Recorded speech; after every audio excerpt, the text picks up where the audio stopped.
Alright, hello friends, welcome to यार्स का YouTube channel. मेरा नाम है आयुष राठी और आज इस वीडियो में आपके सामने बात करने वाला हूँ कुछ स्कैम्स के बारे में जो एग्ज़ाम्स हम लोग देते हैं। जेईई मेन का एग्ज़ाम, आईआईटी जेईई का एग्ज़ाम, नीट का एग्ज़ाम। इस एग्ज़ाम्स में कुछ स्कैम्स भी होते हैं कई बार। तो क्योंकि हम लोग जेईई मेन के लिए प्रिपेयर कर रहे हैं, नीट के लिए प्रिपेयर कर रहे हैं, तो हमारा जानना ज़रूरी है, कहीं ना कहीं थोड़ी आवाज़ उठानी भी ज़रूरी है इन सब चीज़ों के अगेंस्ट। क्योंकि आप सब मेहनत करते हो, लाखों लाखों लोग मेहनत करते हो कुछ हज़ारों रैंक लाने के लिए, और उसमें जब पता चलता है कि काफ़ी साल से मैं देख रहा हूँ कहीं पर जो कई बार कुछ बोर्ड के टॉपर्स होते हैं जो फेक निकलते हैं, कई बार जेईई मेन के टॉपर्स भी, अब तो कुछ ज़्यादा ही हो गया है कि जेईई मेन के टॉपर्स भी फेक निकल रहे हैं, वो अरेस्ट हो रहे हैं। जी हाँ, अभी रिसेंटली खबर आया है कि असम का जो जेईई मेन का टॉपर था इस बार का 2020 का, ही हैज़ बीन अरेस्टेड। ठीक है, पूरी क्या सिनेरियो है, क्या है, इन्वेस्टिगेशन चलेगी, सब कुछ होगा, वो सारी चीज़ें बात की बात है। बट प्रॉक्सी की खबर आई है कि उस बच्चे ने जेईई मेन का एग्ज़ाम खुद दिया ही नहीं है। ठीक है, तो आप लोगों को मैं समझाऊंगा ये पूरा का पूरा प्रोसेस कैसे काम करता है, क्या हुआ है, किस वजह से वो टॉप कर गया, और क्या क्या चीज़ हम लोग को ध्यान में रखनी चाहिए, क्या हमारे अंदर में वैल्यूज़ होनी चाहिए जिसको हमको फॉलो करना चाहिए, ताकि हम कभी गलती से भी इस ट्रैक में ना चले जाएं और एक दुनिया की रियलिटी हमको पता हो, ताकि हम उसके अगेंस्ट थोड़ी सी आवाज़ भी उठा पाए।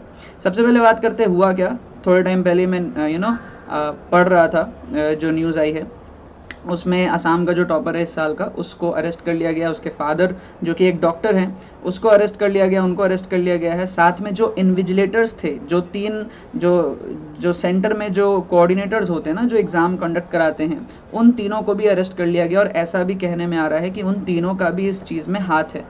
ठीक है, तो आज से 4-5 साल पहले जब जेईई का एग्ज़ाम मैंने दिया था, तो मैं ऑब्ज़र्व करता रहता था। तो मेरे को याद है जेईई एडवांस का जब मेरा एग्ज़ाम था, 2017 की बात कर रहा हूँ, तो उस टाइम पे मैंने एक चीज़ नोटिस करी थी ये चीज़, और मेरे मन में ख्याल उस टाइम पे आने लग गया था कि यार ऐसा कुछ हो सकता है। बिकॉज जब मैं जेईई एडवांस का एग्ज़ाम दे रहा था, तो जेईई एडवांस इतना एक बड़ा एग्ज़ाम माना जाता है, जो मैं हमेशा से सुनते आया था क्लास 9 से, 10 से, 11 से, कि यार जेईई एडवांस है, बहुत बड़ा एग्ज़ाम है ये वो। जब मैंने जेईई एडवांस का एग्ज़ाम 2017 वाला जब मैंने दिया, तो सेकंड पेपर में मैंने एक चीज़ नोटिस करी कि जो क्वेश्चन पेपर्स थे वो आधे घंटे पहले हमारे क्लासरूम में आ चुके थे। ये बात अलग है कि किसी बच्चे ने उसको छुआ नहीं था, बट मज़े की बात है कि जो इन्विजिलेटर था वो क्लास में था ही नहीं। आधे घंटे पहले जो क्वेश्चन पेपर्स थे वो हमारे आंखों के सामने थे, सामने टेबल पे रखे हुए थे। इन्विजिलेटर बाहर था, आधे घंटे तक वो आया नहीं। आधे घंटे बाद आया एंड देन उसने पेपर को डिस्ट्रीब्यूट करा, सबको दिया, एंड हमने फिर उस सील को फाड़ा। सील फाड़ के, बस एक छोटा सा सील होता है, उसको निकाल के हम लोगों ने पेपर को अटेम्प्ट किया टाइम पे।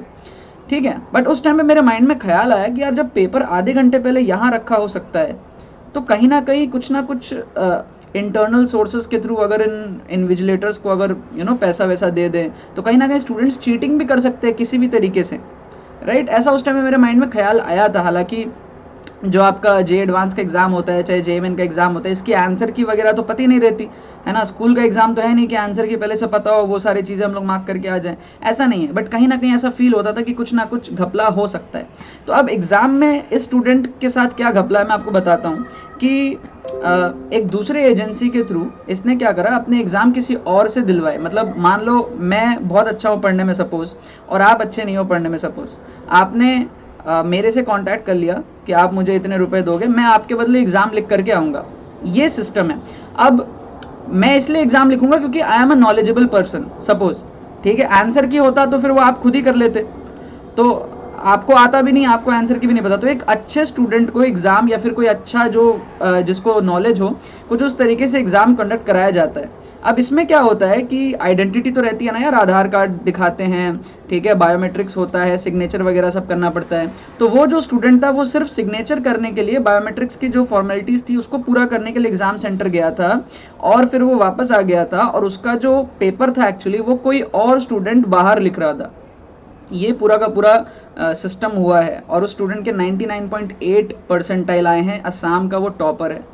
कई साल से हम लोग देख रहे हैं काफ़ी सारे टॉपर्स फ्रॉड निकल रहे हैं, तो ये चीज़ सही नहीं है ना, है ना। आप लोग इतनी मेहनत से प्रिपरेशन करते हो, 10,000 रैंक लाने का आप लोग ट्राई करते हो, और टॉपर्स, अगर टॉपर्स में ऐसा हो रहा है, तो सोचो उसके नीचे भी कितने सारे स्टूडेंट्स होंगे जो ये सब स्कैम करके सिलेक्शन पा ले रहे होंगे, और पूरा का पूरा सिस्टम इस तरीके से ख़त्म हो जा रहा है। जो प्रीमियम कॉलेजेस हैं, एनआईटीज, आईआईटी, तो चलो एक का पकड़ा गया, ऐसे कितने सारे होंगे जो कर ले रहे होंगे और पकड़े नहीं जा रहे होंगे। ठीक है, टॉपर्स तो नोटिस में आ जाते हैं, बट ऑल इंडिया रैंक 200 भी तो चीटिंग कर सकता है, 500 भी तो चीटिंग कर सकता है, 1000 भी तो चीटिंग कर सकता है किसी ना किसी तरीके से, वो सब नोटिस में भी नहीं आते, राइट। तो अभी पूरी की पूरी इन्वेस्टिगेशन चल रही है, देखते हैं क्या होता है नहीं होता है, but this is bad, this is really bad.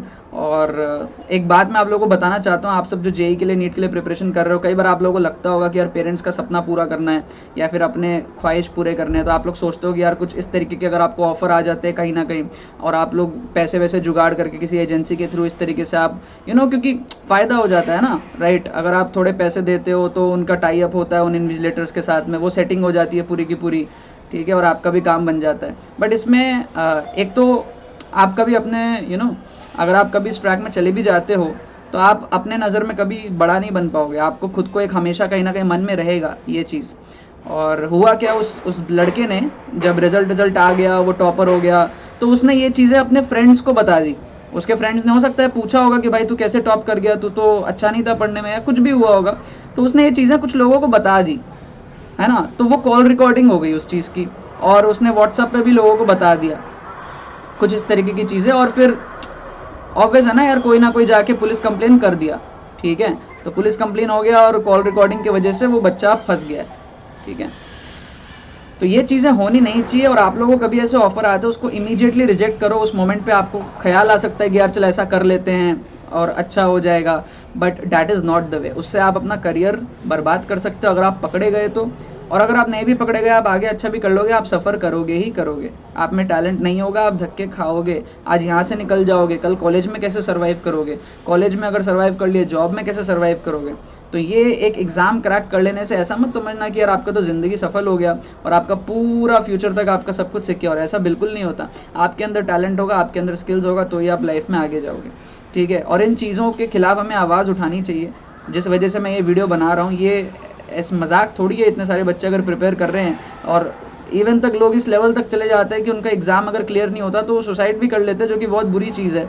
But लोग इस तरीके से इमोशनल हुए पड़े इस एग्ज़ाम के लिए, और दूसरी तरफ लोग चुटकियों में कुछ लाखों रुपए खर्च करके, जहाँ लोग एक तरफ ये सोचते हैं कि यार कोचिंग में हमारे लाखों रुपए खर्च हो रहे हैं इस एग्ज़ाम्स के लिए, ठीक है। तो एक बच्चा कोचिंग में लाख रुपए दे रहा है, 2 लाख रुपए दे रहा है, पढ़ रहा है, मेहनत कर रहा है 2 साल।